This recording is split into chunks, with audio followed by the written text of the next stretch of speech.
There is a type of person that makes other people deeply, viscerally uncomfortable, and those people don't even know why. You could be standing completely still, saying nothing, and someone across the room will feel the urge to either confess something or leave. You aren't doing anything, you're just existing. And somehow that's enough to change the entire temperature of a space. Psychologists have studied this phenomenon for decades. Anthropologists have found traces of it in ancient civilizations across every continent. And in one of the oldest indigenous traditions in North America, they gave this type of person a specific name, one that carries more weight than most people realize. Today we're going to talk about that. Not in the vague, feel-good way you might have heard before. We're going to go deep. Behavioral science, real psychology, historical record, and some things about your own mind that you've probably felt your entire life but never had the language to describe. Stay with me, because by the end of this, you're going to understand something about yourself that changes the way you see every single interaction you've ever had. There is a concept in behavioral psychology called involuntary influence. It refers to the documented phenomenon where certain individuals alter the emotional state of others without intention, without action, and sometimes without even speaking. These aren't charismatic leaders. They aren't trained therapists. They are ordinary people with an extraordinary neurological signature that forces everyone around them into a kind of emotional honesty they didn't consent to. In neuroscience, this is partly explained through mirror neuron density. The average brain has a baseline level of mirror neurons. Those are the cells responsible for reading other people's emotions, predicting behavior, and generating empathy. But in certain individuals, that system is operating at a level that's almost off the charts. Their nervous system doesn't just read a room, it becomes the room. What most people don't realize is that this isn't always a comfortable gift. In fact, for most people who carry it, the first 40 years of their life feel less like a superpower and more like a curse they can't explain and can't escape. If you've ever felt like you were born into the wrong frequency, like everyone else got a handbook for how to exist in the world and yours went missing, what I'm about to share with you might be the first thing that actually makes sense of your entire life. In the Lakota tradition, there is a sacred archetype called the Heyoka. Not a myth, not a metaphor, a real recognized role within the community. Someone who was identified, often in childhood, as functioning in a way that was backward from everyone else. Not broken, not defiant, just wired differently at a level so fundamental that even their perception of reality ran in the opposite direction from the people around them. The Lakota elders didn't try to fix the Heyoka. They didn't medicate them or marginalize them. They elevated them, because they recognized something that modern psychology is only now beginning to quantify. These individuals didn't just experience the world more intensely, they changed the world, simply by moving through it. But here's what most videos on this topic get completely wrong. They make it sound beautiful. They package it in glowing language and tell you that you're rare and powerful and chosen. And while some of that is true, it leaves out the most important part, the mechanism, the actual psychological and neurological reason why this happens. And more importantly, what it costs you. And what you can do about it. So let's start at the very beginning, with something that happened to you so early in your life that you might not even remember it consciously. Before you were old enough to have language for it, you noticed something that other children around you didn't seem to notice. You felt what people were actually feeling, not what they were saying, not what their face was showing, the real thing underneath. The mother who smiled at you while her hands were shaking. The teacher who laughed too loud and too long. The parent who said everything was fine in a voice that vibrated with something that was not fine at all. You couldn't explain it. You just felt it. Like there were two conversations happening in every room, the one out loud and the real one happening underneath the surface, and for some reason, you could hear both simultaneously. This is called emotional dissonance detection. It's a measurable cognitive function, and in most people, it operates at a low hum in the background. They pick up on inconsistencies when they're severe or when they're looking for them. But in a small subset of people, this function runs constantly, automatically, and with a sensitivity level that makes it nearly impossible to be in a dishonest environment without your entire nervous system reacting to the lie. You weren't imagining it. You weren't being dramatic. Your brain was picking up on micro-expressions, vocal tonality shifts, body language misalignments, and electromagnetic field variations that most people's brains filter out as irrelevant background noise. Your filter was set differently from the beginning. And here's where it gets genuinely fascinating. Because this heightened detection system doesn't just let you see what people are feeling, it broadcasts something back to them. This is what researchers studying interpersonal emotional regulation call reflective resonance. And it is the core of what makes a person like you so fundamentally disorienting to everyone around you. When you are present with someone, your nervous system begins mirroring their emotional state with extraordinary precision. But then, and this is the critical part, it amplifies it. It sends it back. So the person who walked into the room hiding their anxiety suddenly feels twice as anxious. The person carrying guilt they've been suppressing for months suddenly feels it pressing up against their chest like a physical weight. They don't know why. They can't point to anything you said or did. They just feel exposed in a way that has nothing to do with logic and everything to do with what your energy is doing to theirs. Some people will love you for this without being able to name why. They'll say you're easy to talk to. They'll say you make them feel safe. What they mean is that in your presence, they stop performing. They don't have the capacity to perform anymore because you've removed the energetic space in which the performance could exist. Others will avoid you. They'll say you make them uncomfortable. They'll call you intense or exhausting or too much. What they mean is that they came to you performing and you made the performance impossible, and they're not ready to live without it. Neither of these reactions has anything to do with you doing anything wrong. It is a simple function of what you are. But let's talk about something darker that nobody discusses in the feel-good empath videos. Because this gift doesn't come without a price that is serious and specific, and you deserve to understand it clearly. When your nervous system is running this level of emotional input processing constantly, absorbing, amplifying, reflecting, it generates an enormous physiological cost. Studies on individuals with heightened empathic sensitivity show consistently elevated cortisol levels, disrupted sleep architecture, higher baseline activation of the amygdala, and a pattern of emotional fatigue that doesn't respond to the interventions that work for everyone else. You can't just take a walk and clear your head. You can't just watch a funny movie and feel better. The processing is happening at a level below your conscious control, which means it doesn't stop when you want it to stop. It stops when it's done. And for someone like you, it is rarely done. This is why you've probably spent large portions of your life feeling exhausted in ways that don't match your activity level. You wake up tired. You end conversations feeling drained. You walk out of social situations that should have been low stakes and feel like you just ran a marathon. This isn't weakness. This is the hidden cost of operating a nervous system that is doing 3 times the work of the average person, and doing most of it invisibly. And here's something that nobody tells you about this exhaustion. It has a secondary effect that is even more insidious. Because you are constantly absorbing and processing other people's emotional states, your own emotional signals begin to get buried under the noise. You become so fluent in other people's inner worlds that you lose the ability to hear your own. You'll know exactly what a near stranger is feeling after a 5-minute conversation, but you'll have no idea what you actually want for dinner. You'll be able to articulate the root trauma behind your friend's relationship pattern with startling clarity, but you won't be able to name your own needs in an intimate relationship without enormous effort. This is not a metaphor. This is a documented feature of hyperempathic nervous system architecture. The same sensitivity that makes you extraordinary with other people makes you a stranger to yourself. And the Lakota knew this.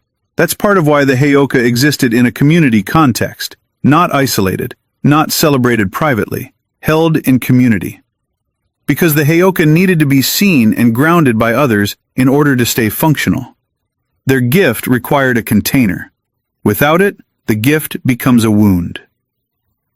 Let me tell you about something that happens in your mind while you're asleep. Because most people with this profile have no idea this is occurring, and it explains a great deal about why you are the way you are in the morning. When you go to sleep, your brain doesn't downshift the same way a typical brain does. While most people enter a slow descent into deeper and deeper rest, your brain during REM sleep is extraordinarily active, specifically in regions associated with social processing, emotional memory consolidation, and problem solving. You are not resting in the way that word is commonly understood. You are processing.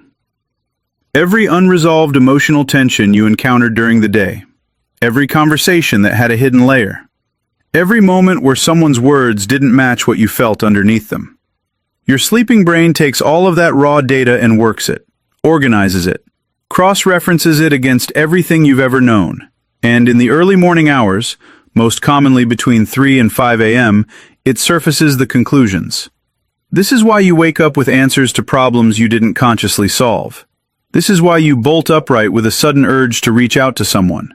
This is why the feeling of overwhelming confusion you went to bed with is sometimes replaced by an almost eerie clarity in the morning. Not because the problem changed, but because your brain worked through it while your body lay still. This is not spiritual. This is neuroscience. And it also explains why you are chronically sleep deprived in a way that extra hours in bed don't seem to fix. You're not getting rest during sleep. You're getting work done. Now let's talk about the social experience of being this way. Because this is where it gets really uncomfortable, and it's important that you understand why it's not your fault. When you are in a group of people, something happens that you have no control over. You become a kind of gravitational center for emotional honesty. This doesn't mean you're the loudest person in the room or the most charismatic or the one telling the best stories. It means that the emotional atmosphere of the room begins to organize itself around your presence. Conversations that were shallow become unexpectedly deep. Someone who is holding it together suddenly starts crying without fully knowing why. The group dynamic shifts. The pretending slows down. And sometimes, not always, but sometimes, the person who is running the biggest performance in the room becomes visibly uncomfortable and either opens up or leaves. You have probably watched this happen dozens of times without understanding the mechanism behind it. You probably thought you did something wrong, said something wrong, made things awkward. You didn't. You simply exist in a way that creates atmospheric pressure on dishonesty, and dishonesty doesn't survive that pressure comfortably. But here is something critical to understand about this, about yourself, about the way this gift operates in close relationships, because this is where the real complexity lives. In your most intimate relationships, romantic partners, closest friends, family members, the mirror effect isn't occasional. It's constant. It means the people closest to you are living in an environment of continuous emotional reflection. They can't hide from themselves when they're around you, not for long. That's an incredibly difficult thing to live inside, even if it's ultimately good for growth. The people who stay close to you for years are people who are committed to their own honesty, their own evolution, their own willingness to see themselves clearly. They're not necessarily the easiest people, but they're real. And the relationships you build with them tend to have a depth that most people never experience. The people who leave, and there will always be people who leave, are leaving the mirror, not you. It is important that you understand this distinction completely, because carrying the belief that you are too much, or too intense, or too difficult is one of the most damaging misassignments you can make about your own nature. You are not too much. You are exactly the right amount. For people who are ready for reality, now I want to talk about something that most people in this space don't want to admit because it complicates the clean, glowing narrative of the gifted empath. Being this way doesn't make you inherently wise. It doesn't make you inherently right. It doesn't make your perceptions automatically accurate. And one of the most dangerous traps for a person with your type of sensitivity is the certainty that your impressions are always truth rather than highly sensitive interpretation. Your nervous system is extraordinary at detecting emotional signal, but signal and meaning are not the same thing. You might feel that someone is angry and be completely right that they're angry, and be completely wrong about why. You might sense that a relationship is coming to an end and be reading a real energy, but misidentify the source. This is not a failure of your gift. It is simply what happens when any powerful instrument is used without calibration. The most sophisticated version of what you are is someone who holds high sensitivity with high humility, who feels deeply and interprets carefully, who trusts the signal but investigates the meaning. The immature version of this, and every single person with this profile has lived through it, is someone who treats their emotional impressions as absolute truth and builds entire realities around perceptions that were vivid but incomplete. This is also why stillness is not optional for you. It is required, not as a spiritual practice, but as a functional necessity. Because without regular, intentional periods of stillness and solitude, you lose the ability to distinguish between what you are feeling and what you are picking up from someone else. You stop being able to tell where you end and other people begin. And when that line disappears, you become not just unhelpful to others, you become lost to yourself. The ancient practice around the Heyoka always involved periods of withdrawal, of going into solitude to reset the instrument. Not as punishment, not as isolation, as maintenance, like a diagnostic reset that prevents the system from running corrupted data. If you are not building this into your life deliberately, you are running on corrupted data. And you probably feel it, even if you've never had this exact language for it. Let's talk about the opposite direction, about what happens when this gift is operating cleanly, when the instrument is calibrated, when the person carrying this profile is grounded and self-aware and moving through the world with intention rather than just reaction. What happens is something genuinely rare and quietly extraordinary. You become a presence that people instinctively seek during their most critical moments. Not because you give them the comfort of being agreed with, but because you give them something more valuable. The experience of being truly seen without being judged. The experience of someone who can hold the full weight of their reality without flinching, without lecturing, without projecting a solution onto them before understanding the problem. You become the person who is called at 2 a.m., not the person with the best advice, though your advice is often extraordinary, but the person whose voice on the other end of the line immediately makes the chaos feel manageable. Because your nervous system transmits something, a grounded certainty, a quiet signal that says, I can hold this with you. Whatever this is, I won't break under it. That is not a small thing. In a world that is largely populated by people who are terrified of emotional weight and who respond to other people's pain by immediately trying to make it smaller or quieter or more convenient, your capacity to simply remain present with the full truth of someone's suffering is one of the most radical things a human being can offer another human being. And here is the strange, counterintuitive nature of it. You do this best when you are not trying, when you are not performing empathy, or reaching for the right words, or working hard at being supportive. When you are simply present, simply real, simply yourself, that is when the gift is clearest. That is when what you carry becomes medicine instead of noise. The Heyoka did not heal through effort. The Heyoka healed through presence. Through the radical refusal to pretend, through the willingness to walk backward through a crowd and make everyone stop, stare, and for one moment, see themselves. That is the core of what you are. A disruption that produces clarity, a mirror that doesn't flatter, a presence that doesn't comfort through agreement, but transforms through honesty. Now, and this is the part that I think matters most, let's talk about what you owe yourself. Because in every conversation about people like you, the entire focus is on what you give, what you carry, what you offer to other people.